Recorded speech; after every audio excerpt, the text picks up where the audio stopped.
Hello again everyone, it's me Matt, thank you so much for joining me today. We are talking French military vehicles, and we don't talk about them very often, but this one is quite unique, and I thought after the number of comments I've been seeing about you guys wanting me to talk about it, I'd get into it. It is the AMX-10 RC. Now the French get a pretty hard time in the military world. I have a lot of respect for the French Armed Forces and the, French Foreign Legion. I mean, I actually know people who joined that service, and it's pretty brutal, in all honesty, and this vehicle is certainly not a lightweight contender in the armoured fighting vehicle world, and in armoured warfare, there is the compromise between wheels and tracks, and this is a bit of a hybrid. We've seen hybrid vehicles like this before. You know, the Striker, with its capability of a 105mm auto-loading gun, is a very similar comparison to this kind of vehicle, I would say. However, this vehicle has some unique features that the Striker doesn't quite have, and a lot of you have been asking me to talk about this particular vehicle due to its involvement in Ukraine, and its unfortunate, not great success. But I want to kind of alleviate that a little bit, and kind of dispel a bit of a myth that the vehicle is absolute garbage, because it is just not. There's this phenomena right now where people watch some footage of drones blowing up vehicles or an anti-tank missile taking out a vehicle in Ukraine, and all of a sudden the entire platform is useless. It's basically couch warriors. I'm myself in some regard a couch warrior, but you don't get to make opinions on an entire platform from just seeing one vehicle being taken out or even a few vehicles being taken out. There's so much dynamics in how armoured fighting vehicles are used, particularly in Ukraine, and it's just not right to say a vehicle is completely useless and should never been produced and should never been sent to Ukraine, etc, etc. It doesn't make any sense. You don't know enough facts, you don't know enough information about these combat scenarios. So we're going to talk about the technicalities of the vehicle, a little bit of its development history, and of course a little bit about its involvement in Ukraine, but not too heavily, because as you know on my channel I'm not actually allowed to talk about things like this because I am currently a member of the Canadian Armed Forces, and of course our policy does not allow me to provide opinion to the war, but it's still some interesting factoids that we can kind of link to its performance as a platform overall, which I'm going to try and dispel that it is not a great vehicle, which I actually think it is a great vehicle. So let's get into it. The AMX-10 RC story begins in the 1970s, when France needed a replacement for its aging Panhard EBR heavy armoured car.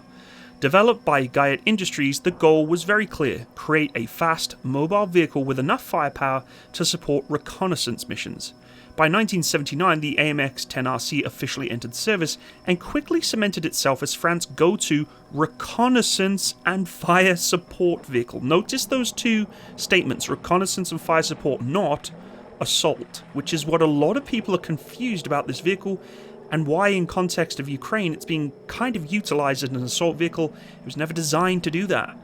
With a lightweight yet well-armed design, it became the staple of French military doctrine when utilised in a reconnaissance configuration, fast and agile to get across the battlefield, and very useful when going on roads to transition between different battle spaces. The design philosophy was to be heavily influenced for the need of an expeditionary force capable of rapid deployment or being put on aircraft. Unlike main battle tanks, which are heavily armoured and slow-moving, the AMX-10 RC was created to bridge the gap between reconnaissance vehicles and traditional tank destroyers. With over 540 units built, the vehicle served in multiple conflicts, proving its worth in various terrains and combat conditions, including the Gulf War.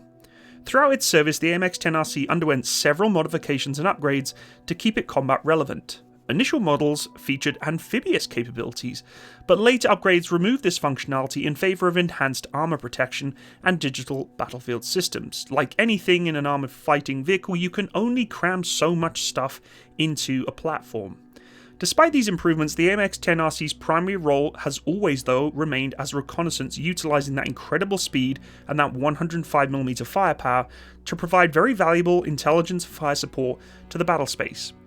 Now, at first glance, I have to admit, the AMX-10 RC does look pretty much like a tank on wheels, but it's a little bit more than that. This is a 6x6 armoured reconnaissance vehicle. Some classify this as an armoured reconnaissance car, featuring hydropneumatic suspension, allowing it to adjust its ground clearance for different terrain. One of its key features is it being able to literally hug to the floor or dig it into hull-down positions, protecting the crew and only exposing the turret. Whether raising up to avoid rough ground or lowering to take cover, this flexibility is very useful for a reconnaissance vehicle. Unlike traditional wheel vehicles, it uses skid steering, much like a tracked vehicle, allowing for impressive manoeuvrability, and with a top speed of 80 km an hour or 50 miles per hour, it can cover ground fast, perfect for reconnaissance missions. May I add, that's 80 kilometers an hour off-road. It can go up to 100 kilometers an hour on-road. It is a nippy little beast. The hydromatic suspension system, though, is that most unique feature. It really gives the ability for it to kneel forward, backward, or even side to side, enhancing stability when engaging targets or on uneven ground. This allows for a very good accuracy when firing on the move, an advantage that many wheeled combat vehicles lack. Additionally, the ability to lower itself reduces that silhouette, making it harder to detect in the battlefield for a reconnaissance platform. It is designed for high-speed deployment and has a range of 800 kilometers, making it ideal for longer-range reconnaissance missions where it could have been dropped off by airborne forces and go off on its merry way. The vehicle's lightweight aluminum hull contributes to its agility, but also presents some obvious vulnerabilities. While it can withstand most small arms fire and artillery shrapnel, it lacks the armor protection of course, a main battle tank. And like it said in Pentagon Wars, when you start putting a bigger gun on something, if you look like your tank, you are going to be attacked. If it quacks like a duck and walks like a duck, it's a duck. And sadly, this vehicle, though classified as a reconnaissance vehicle, like we're seeing in Ukraine, has been capitalized as a tank, and it's not a tank. But this is where it gets a little confusing, because you don't really know what you could use this for. For me, it's a good reconnaissance vehicle, but to put a 105mm gun on a reconnaissance vehicle, yeah, I don't know. I mean, even the wheel height alone brings the silhouette of the vehicle up quite high, even if it does have that suspension. But as we talk about firepower, unlike most reconnaissance vehicles, it is carrying a larger gun, the Guyad F2 105mm medium pressure gun. This means it can engage enemy armor and fortified positions and light tanks if necessary. It fires armored piercing, fin stabilized discarding saber rounds, high explosive anti-tank rounds, and high explosive standard shells, though notably its ammunition is not NATO standard. This is a big killer for this vehicle. If you can't get easy ammunition for it, that's a problem. Secondary armament includes a 7.62mm coaxial machine gun and a optional 12.7mm heavy machine gun on the commander's cupola. With a laser rangefinder and thermal imaging, the vehicle can detect and engage targets effectively both in any weather conditions and at night.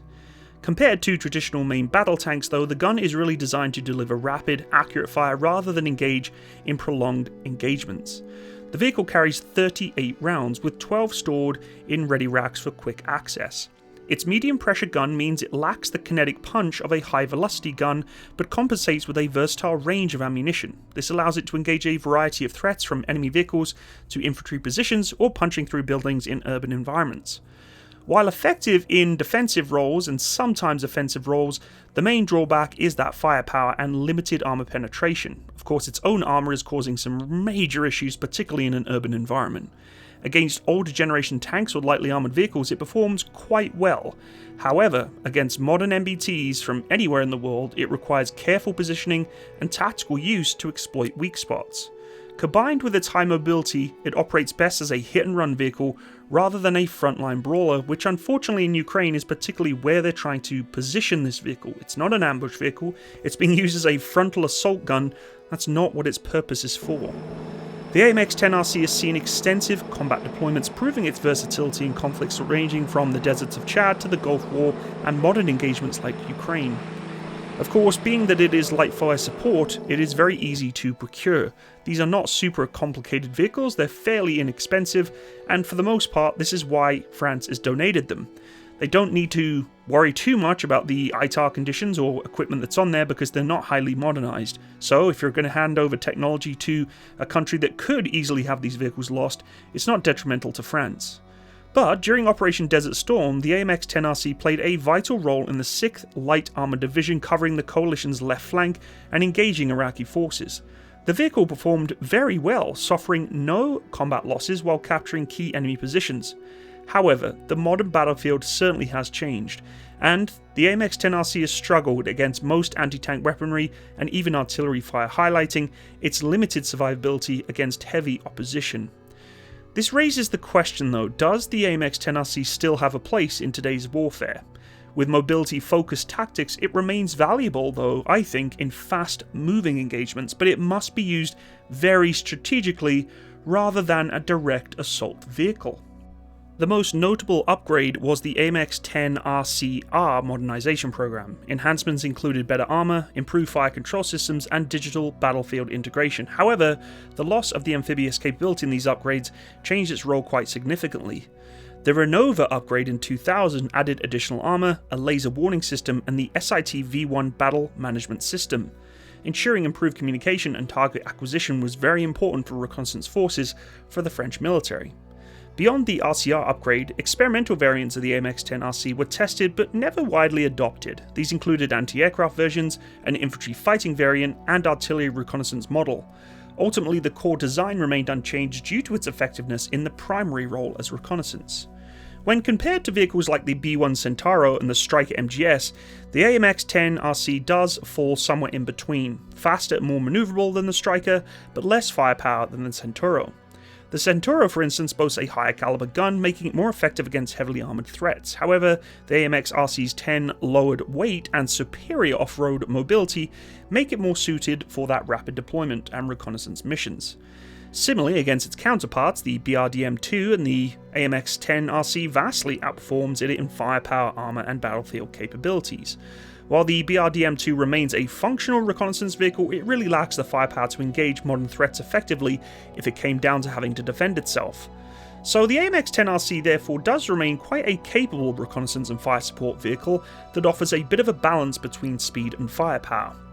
With the French army transitioning to the EBRC Jaguar, the AMX-10 RC's era is coming to an end. However, its legacy as a fast mobile support platform will, I think, definitely remain as an important chapter in its modern armoured warfare history. Its lessons learned will inform future wheeled combat vehicles for decades to come. The EBRC Jaguar improves on its predecessor with better protection, a more advanced weapon system, and superior situational awareness. But of course, the armed forces of Ukraine are not stupid. They're well aware of the specifics and the uses of this vehicle. However, due to the shortage of real Western tanks, they are forced to use the AMX-10 RC as dictated by their current situation. That is because before entering a breakthrough assault, one needs to create a breach first. Having no better option at hand, Ukrainians have to use what they have at their disposal. Generally speaking, every army orders the equipment they're based and need on the war theatre, tactics and specifics of their adversary. That is how, just for illustration, France created the AMX-10 RC, while Israel made the heavy Namer APC, which we're going to do a video on in future, and these two countries have completely different requirements and objectives for their weapons, but most importantly, different combat experiences, and that is why France is looking for that EBRC Jaguar, the classic VAB armoured personnel carriers with a VBMR Griffin vehicle of the MRAP class. Prior to all of that, the tracked AMX-10P were replaced with the wheeled VBCI. So it's not fair to put this vehicle into a stigma of, oh, it's useless because Ukraine used it and they got knocked out. I do see some footage of a AMX-10 RC on its side, stuck in a what can only be described as a giant ditch. Whether or not the vehicle has been taken out or not, I don't know. I think a lot of you are probably going to comment saying that you know more than I do. I don't do too much investigation into the Ukrainian conflict because I don't really see the need to. But it is a little upsetting seeing people comment about platforms that don't really have the same context of use of what they think they're meant to do. You can only be as good as how much you are trained on a platform too. If you put French military soldiers that have used the AMX-10 RC over and over again and practiced at the range and know how to utilize it and how to drive it in its environment, then yes, they're going to be a lot more proficient. If you put a crew who's trained on this vehicle for maybe 2 weeks at all, they're not going to be proficient in getting it across the terrain it's used for, etc, etc. If I was to go straight into a CVRT in the British Army and just have no training on it or understanding of its capabilities, I'd probably roll it because it's so lightweight and you'd think it can hug the side of a hill, but it can only go so much of a tipping angle. This vehicle can be quite high center of gravity. Even with that, adjustable suspension, it's quite a tall vehicle for a reconnaissance platform, which many people, including myself, I would say I would disagree with having a reconnaissance vehicle this tall, but it can get low. However, if you don't know how to use that system properly, you're not going to benefit from its features, and I do feel that in Ukraine, particularly for this platform, it's just not being utilized in the way it needs to be, but they don't have a choice. And of course, it has absolutely no capability to deter from drones, other than some of the footage you may see here of kind of cages or nets put over the top, but even then, it's not enough. Drones are really very, very easy to knock out vehicles like this. As a reconnaissance vehicle, though, if it's being utilized that way, these are probably the first ones that will encounter drones, and therefore, once again, they're just not going to be able to handle that. Worst of all, though, is its armor protection. It is not designed to take on RPGs or anti-tank guided missiles because it shouldn't even be seen. It should be using its optics there that it has, and they are good optics for this system to observe and identify targets and only engage if necessary. But once again, it's just not a reality for this vehicle in modern conflicts that we see today. So let me know what you think of this platform. Personally, I have a huge respect for it, but I want to hear your comments in the comments section below. Maybe you're a user of this vehicle. Maybe you know people who have used it. Maybe you've been up close and personal and seen up front what it looks like. And maybe you have some really good insight or news of how they're performing in Ukraine. I'd love to hear your input. Thank you so much for joining me on today's video, and I hope to see you on the next one. If you could leave me a like, folks, it's just a little thumb button. It really does help that algorithm encourage my footage and content to get onto the platform to my viewers and subscribers, because the algorithm's really against me right now, and it's really tough. I've been making a lot of content lately, and I really appreciate you stopping here and supporting the channel. And if you do want to support further, you can check out the description box below for my Patreon and my PayPal. And thank you to all of you who have been supporting my Patreon and sending me PayPal donations. It really does mean a lot. It helps me, create more diversity in my channel and kind of expand on content that I'm going to be producing with either new equipment like my computer or microphones, etc, etc. So thank you so much for supporting me. It really does mean a lot. I hope you have a wonderful day, folks. Take care. Bye bye.